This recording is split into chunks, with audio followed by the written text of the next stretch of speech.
السلام عليكم ورحمة الله وبركاته.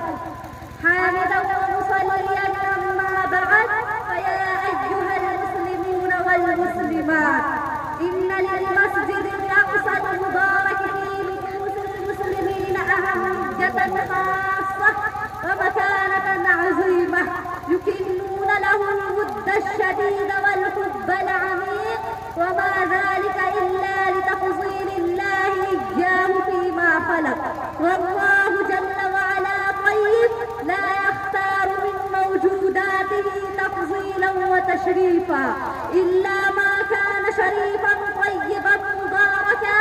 خلق السماوات سبعا فاختار منها أعلاها، وخلق الملائكة فاصطفى منهم رسلا وسادة كجبريل وميكائيل وإسرافيل، وخلق من الماء بشرا فاختار منهم نبيين، ثم اصطفى منهم رسلا مبشرين ومنذرين، ثم اجتبى من خيار الخيار الآخر السابق الذي أمرهم جميعا بمسجد الأقصى ليلة الإسراء، حيث قال تبارك وتعالى: سبحان الذي أسرى بعبده ليلا من المسجد الحرام إلى المسجد الأقصى الذي باركنا حوله. فكذلك اختار الله تعالى البقاع المباركة الثلاثة من سائر مناحي الأرض التي دفاها، وهذا من لطف الله تعالى بعباده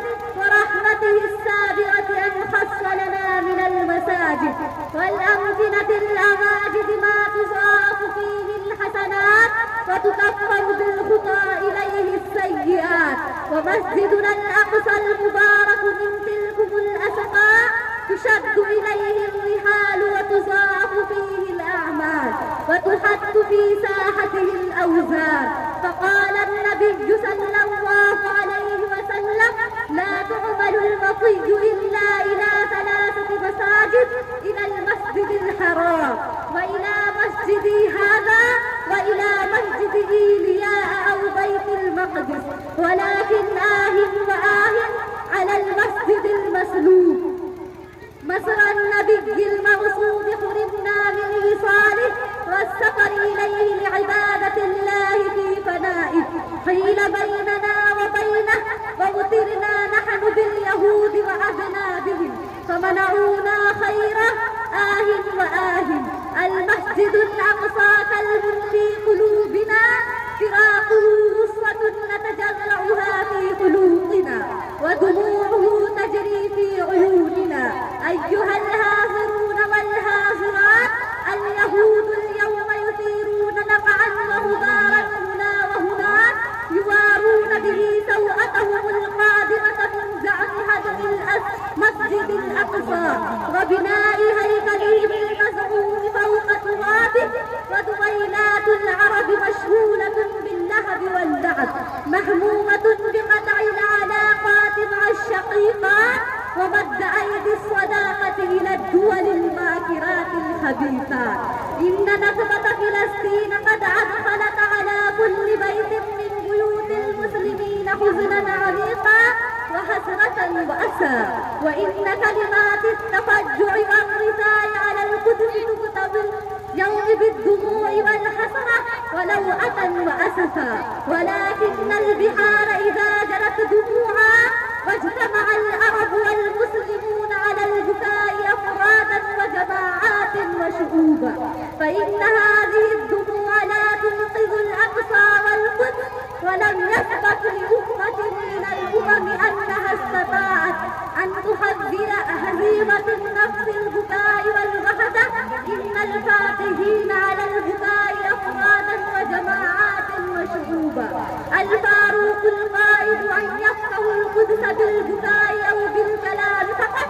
إن الفاتحين الأولين من المسلمين وعلى رأسهم صلاح الدين كانوا يجودون بأموالهم وأنفسهم في سبيل الله، وكانوا يرجون إحدى الحسنيين الشهادة عن النصر. كانوا يعدون أنفسهم كما في قوله تعالى: وأعدوا لهم ما استطعتم من قوة ومن رباط الخيل